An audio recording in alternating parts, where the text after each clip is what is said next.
Hey, and welcome back to the Bloomin' podcast. I'm Mackenzie, and I'm super excited for you to be here with us today. But we are going to be diving into food. It's all about food, all about your nervous system and how to regulate it through your diet. So, we are going to look specifically at 8 foods that can actually help to calm down the nervous system when you are stuck in that chronic fight or flight, overdrive, nervous system dysregulation state. Okay, and I know it sounds super simple, right? Food, come on, food's not going to have that big of an impact. But I'm sure you've also been told 1,000 times by a doctor, by a friend, by other people on social media, oh, we'll just eat healthy, everything will be fine.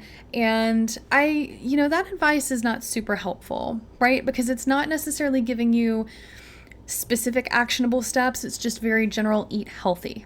Okay. And you might already be eating what feels like a pretty clean diet. So if you eat healthy, what does eating healthy even look like, right? If your body's still freaking out and you're eating healthy, maybe there's something that you can do differently.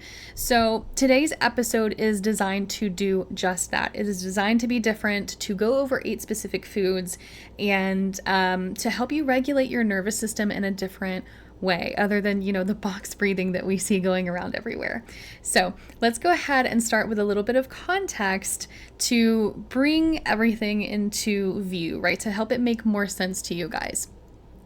So most of you have heard of your nervous system. Most of you have probably heard that it kind of runs on electricity, right? Like literally every single signal that moves through your body, through your nervous system, through your spinal cord and your peripheral nerves, every single time that your brain tells your body to do anything, whether it's telling your heart to slow down or your gut to digest food or your muscles to relax, or, your fingers to type on a keyboard, that is an electrical signal. It's an impulse. And these signals are controlled in part by minerals, okay? Specifically, magnesium, potassium, and zinc are the ones that we're going to talk about today, okay? Sodium is also very, very important, but I think that really needs to be an episode all on its own. So we're going to focus on magnesium, potassium, and zinc for today. So you know how your phone needs to be charged, right? Like if it's at 4% and, I'm trying to make a phone call, it's not going to work very well, right? Maybe the apps crash, maybe it gets slow, it gets overheated, weird stuff starts to happen, and eventually it just shuts off. And so your nervous system can run similarly. So when these 3 minerals get low, your system kind of gets glitchy. And it becomes really easy for the body to tip over into that survival mode, into that overdrive and that dysregulated state where it's very difficult to come back down. Okay. And, one part that is always getting to me because I lived through this, I was bedbound with issues like this, is chronic stress actually uses up a lot of magnesium. And when I was in a bedbound state, I didn't really realize that. Like I had learned that in school, but it was so far out of my mind because I was just focused on having so many panic attacks a day. But in reality, the more stressed you are mentally, physically, or chemically, the faster your body is going to burn through magnesium. Okay, so the people who need it the most are the ones ironically losing it the fastest. And so it can be this really frustrating cycle, right? Where you feel like you're never able to catch up and you're never truly able to supplement with enough magnesium if you don't quite know what you're doing. And so there's actually a lot of research to support this too. For example, there was a 2017 review that looked at magnesium and the nervous system and found this link between low magnesium and things like anxiety, tension, difficulty falling asleep, staying asleep, even your sleep quality. And so, this shows the importance of magnesium, right? And potassium, it was the same thing. There are studies that have found that people who get more potassium through their food, through healthy whole foods, mind you, not, processed foods that have like certain types of magnesium shoved in there just to make the nutrients look better or to make it last longer or whatever it may be, but real potassium that your body can use without any side effects, okay, this is what we need, right? When you understand what potassium actually does, how it stabilizes the nervous system and your electrolytes and electrical activity in your nerve cells, it starts to make sense, right? And there was a study that was done where they were analyzing people and their potassium intake. And they did find that the people who were getting more potassium through their food were getting lower rates of depression. Fantastic, right? This was back in 2020.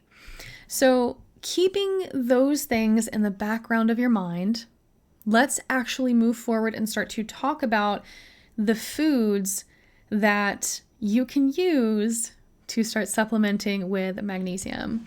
And as always, I do give a disclaimer.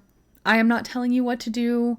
Please take this as educational only, and do discuss any dietary changes with your overseeing practitioner.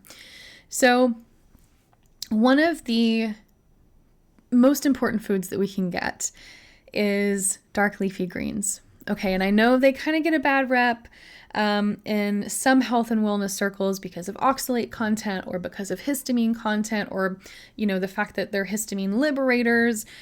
So if you are high in oxalates or you do have histamine issues, set this one on the back burner and try some of the other options.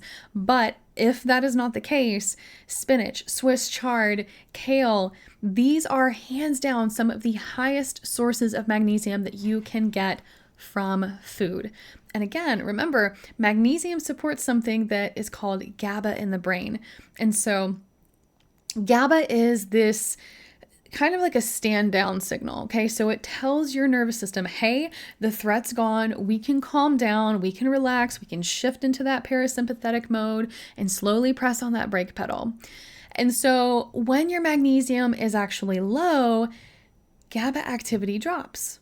Okay. So your brain has a much harder time quieting itself down when you don't have enough magnesium. And so again, you're like constantly feeling like you're in that hustle mode. You can't slow down. You don't know how to stop, and usually very panicky. Okay.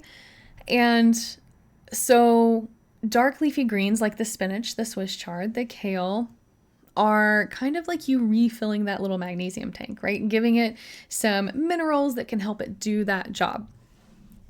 And so for me, I don't have spinach anymore, but back in the day when I did eat spinach, what I would do is I would put it into my smoothies. So my typical smoothie is 170 grams of Greek yogurt, used to be a handful of spinach, and then a cup of fruit, some flax, ground flax, and or chia seeds, and then a little bit of water, pinch of sea salt, Celtic sea salt, and some protein powder. Okay, so you can easily throw some spinach in there. You don't taste it, and you can even, scramble it up with some eggs or something with higher protein. And again, you're not really going to taste it much. So very good for you, very high in magnesium. Avoid if you have issues with oxalates or histamines. So the second one is going to be pumpkin seeds. Now, these are really good for women. They are really good for your hormones, really good for your skin, for, again, your energy levels, and magnesium. So it's probably my favorite on the list because it's very simple, very effective, and they can be thrown in so many different types of recipes. And it's a small amount, again. So just a quarter cup of pumpkin seeds gives you somewhere around like the 40 to 50% of the typical daily intake of magnesium. But you're also getting some zinc in there, right? And zinc plays a very critical role in how your brain regulates your mood, how it regulates the stress response. So you're getting an additional layer of nervous system support with that zinc being in there too. So and there's actually been research done specifically on zinc and anxiety, right? And a lot of that research is consistently showing that when our zinc levels are low, our anxiety tends to be higher. Okay, so not only does the brain need magnesium to support itself with, regulating that anxiety, but also the both magnesium and zinc. Okay, so they help to make and regulate neurotransmitters, which are essentially these little chemical messengers in the brain that the brain uses to communicate. And so pumpkin seeds are very mineral dense, and they tend to be really good for people who end up having histamine sensitivities or oxalate issues because they're not high in oxalates, and again, they're not high in histamines. So it's a very good alternative if you can't handle the dark leafy greens. So food number 3 is avocados. So avocado is really interesting because most people tend to think of avocado as like a healthy fat, which obviously, yes, it is. But there's a lot more value in avocados than just the healthy fat. So one medium-sized avocado actually has more potassium than a banana. Okay. And potassium, like we talked about, helps to stabilize that electrical activity in your nerve cells.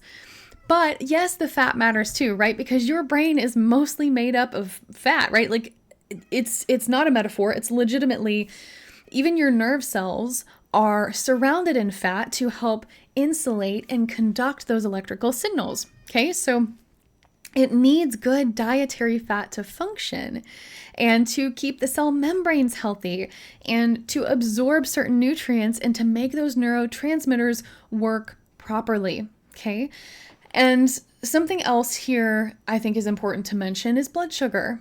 So when your blood sugar drops, which can happen if you're not eating enough fat and protein, your body starts to release cortisol. Okay, and I'm sure if you're here, if you are on my channel and it's not your first video, you have heard me talk about cortisol.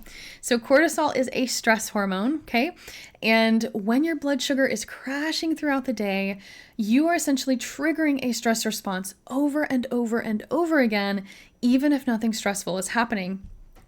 Which is why when I teach you guys to regulate your nervous system, regulating your blood sugar is like number 1, okay?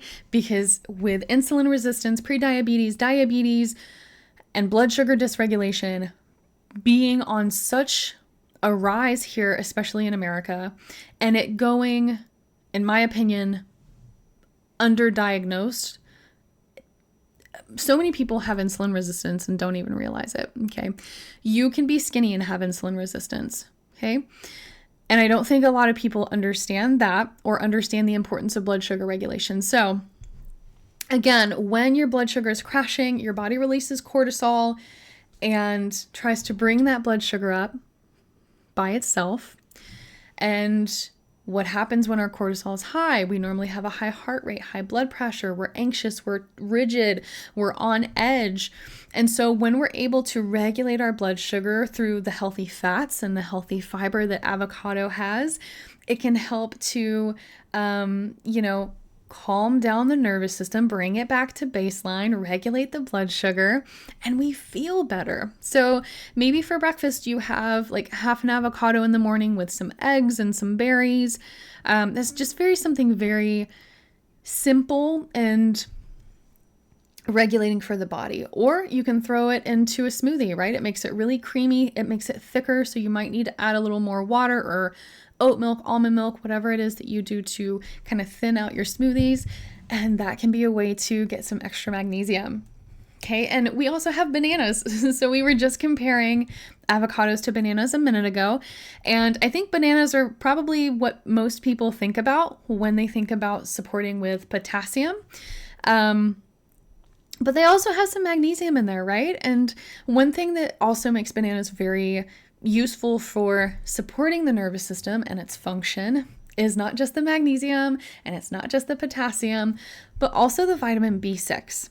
So B6 is something that your body needs in order to make serotonin and dopamine.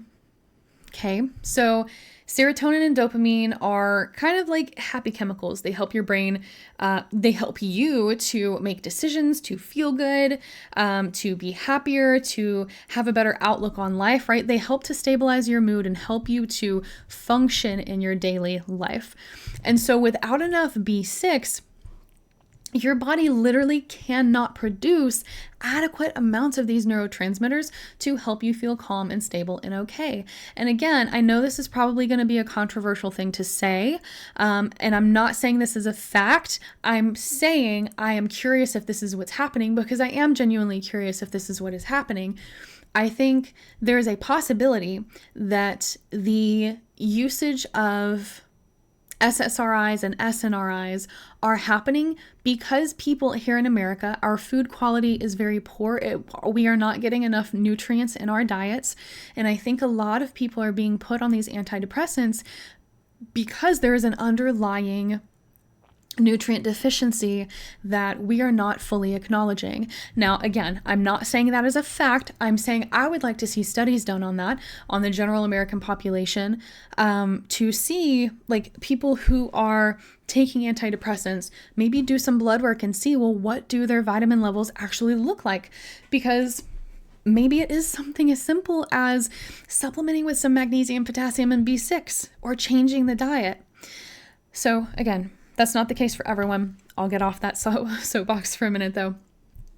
So when we are talking about sensitive bodies, when we are talking about blood sugar issues, please keep in mind that if you are in a severely dysregulated state, maybe bananas aren't the best option because they have higher histamines and they are higher in starches, right, and carbs.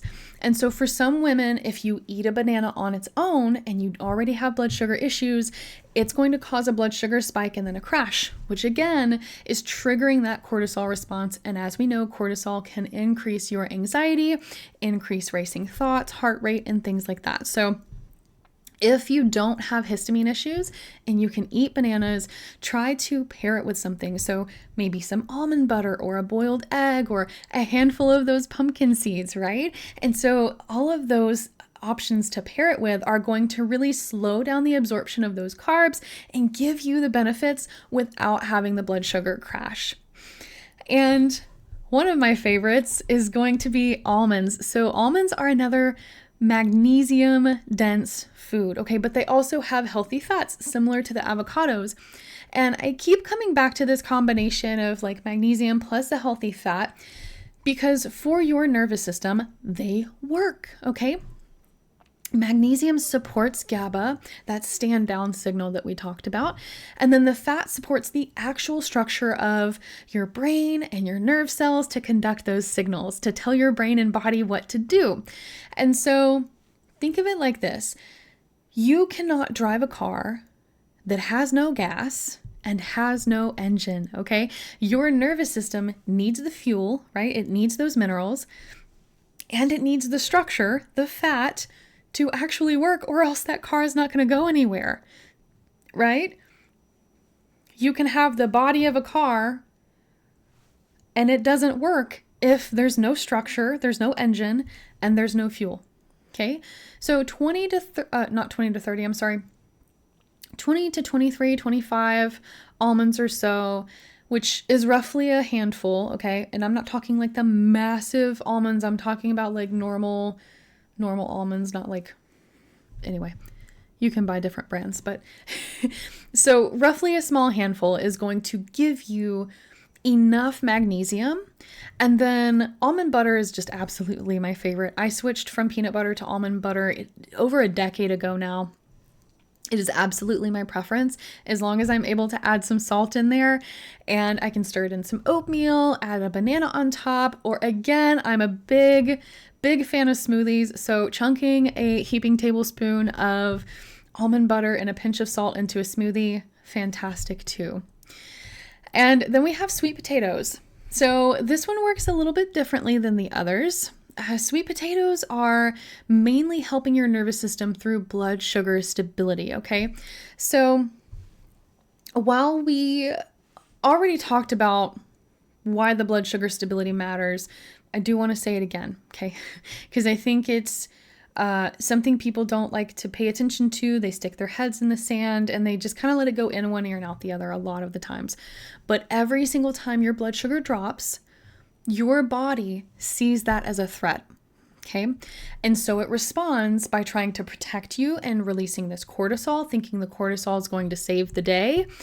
And for a severely dysregulated nervous system that is already running in a stressed state, that cortisol is just like, it's like the icing on the cake. Okay, it's just going to make everything worse, everything more dysregulated. And your body already has like 50 browser tabs open in Chrome, okay? The PC's overheating and you just opened 20 more, right? So sweet potatoes are going to give you these complex carbs, which means that the sugar is going to release more slowly and more steadily. It's not going to release all at once. And they also have things like potassium and prebiotic fiber, okay, which feeds your gut bacteria. And your gut, my favorite thing to talk about other than the nervous system, your gut produces a very significant portion of your body's serotonin, right? We already talked about serotonin and it making you happy in the brain, but a lot of it's made in the gut. So if you keep your gut happy by feeding it things like sweet potatoes, that's directly correlated and connected to keeping your brain calm and relaxed too. Okay. Now we have two more to cover. So lentils are not my favorite to just eat on their own. I like to put them in a soup with some other veggies, but they're very good for you. And I think they're a very versatile food, which is why I've included them here. And for people who tend to have a lot of food sensitivities, lentils are one of the more safer foods. And they take on a lot of different flavors. So lentils, again, they have a lot of magnesium, but they also have B vitamins. They also have protein. They also have iron. And so let's kind of talk about iron for a second, because that's a difference here, right? And it's very important to the nervous system too. So in women, low iron is really common, like really common. And I think that a lot of practitioners overlook when our iron is low. My accent's kind of coming out a little bit. I think a lot of practitioners overlook when iron is really low because they're not running a functional panel. Okay, functional lab tests are a whole different topic, but they tell you in a lot more detail, really, how your iron levels are doing. Okay, so if you have a nervous system that is depleted, it's dysregulated severely, it's not going to be able to regulate itself well, and you already have low iron, you're probably not getting good sleep. Your hormones are probably struggling. You're dealing with a lot of chronic fatigue. Your skin looks kind of very dull, right? And you just don't have the resources to function. And so maybe you're even struggling with the brain fog or more anxiety or just poor stress resilience in general. And all of these things can look and feel like nervous system dysregulation, which is valid because I think it plays a role in it. But if you are dealing with nervous system dysregulation and you have not had your iron checked recently, I do think that it's worth looking into, because it is very common for women to have low iron with our standard American diet that we have here in the States. And another practical tip with lentils is to pair them with something that has vitamin C so that more of the iron gets absorbed. So maybe, some lemon juice, or like topping the dinner off with lemon juice, or some bell peppers, or some tomatoes, or even broccoli. Vitamin C is going to dramatically increase how much of the iron your body can actually absorb from the plant sources. So I do implore you to include some vitamin C there too at the same time. And last but not least, one of my favorites, if not my favorite next to almond butter, is dark chocolate. Okay. And I did save this one for last because dark chocolate, in my opinion, is always good news. And I think leaving on a high note is probably the best. So dark chocolate is a huge source of magnesium. Okay. So it does contain flavonoids as well, which are these plant-based antioxidants that have been studied for their ability to reduce cortisol. What? Chocolate reduces cortisol? chocolate reduces stress? Yeah, it can. The sugar in it doesn't. It does the opposite, which is why I think dark chocolate is probably one of the reasons dark chocolate is a better way to go. But we can actually help to calm the stress response with dark chocolate. And there's plenty of research that supports this too, where if you eat chocolate, dark chocolate specifically, daily, you can have lower levels of cortisol, lower stress hormones in your system, okay? And for those of you that do deal with histamine, I talk about histamine sensitivities a lot because I struggled with those, and I was like down to 7 foods, but now I'm not, thank God. But for those of you who do still deal with histamine sensitivities, dark chocolate can be a trigger for some people, okay? So always get everything cleared by your doctor. If your doctor clears it, then what you can do from there is consider like small amounts and then paying attention to how your body responds. And so the key here is quality too. You want just 1 or 2 squares of a good 70+% dark chocolate after a meal. Okay. You don't want a half a bar or a whole entire bar of milk chocolate or something that's pumped full of sugar. So the quality and the quantity both matter. For me, my favorite way is to cut open a date. Actually, I prep these a couple days in advance and keep them stored in the fridge, but that's another story.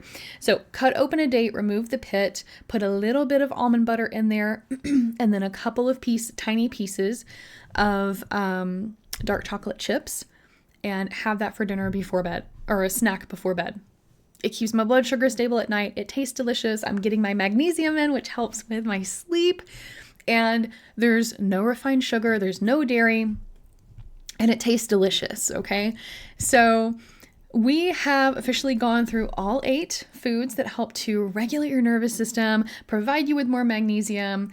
And I'm very big on using food as medicine, right?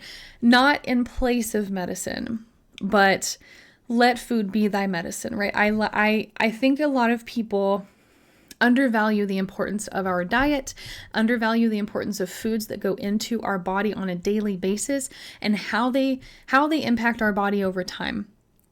And so if you have healthy options available, if you have some ideas for how to regulate your nervous system through your diet and not just like box breathing or whatever, it's not box breathing, but there's another option that I see on TikTok all the time. But other than breath work, there are many ways to regulate the nervous system, and this is just one of the many. And I am so excited to continue sharing things that I learned, things that I've discovered to help you have a happier, healthier life and help you to ultimately regulate your nervous system, right? So thank you so much for spending this time with me today. I hope today's episode was helpful for you. If it was, please share it with somebody that needs it, somebody that has a lot of anxiety and needs to calm down their stress response. That would be the person to send this to. So that is also the biggest way that you can support us here. And if you are curious about any of the research links that I mentioned, please feel free to leave a comment below, and I'm happy to point you in the right direction.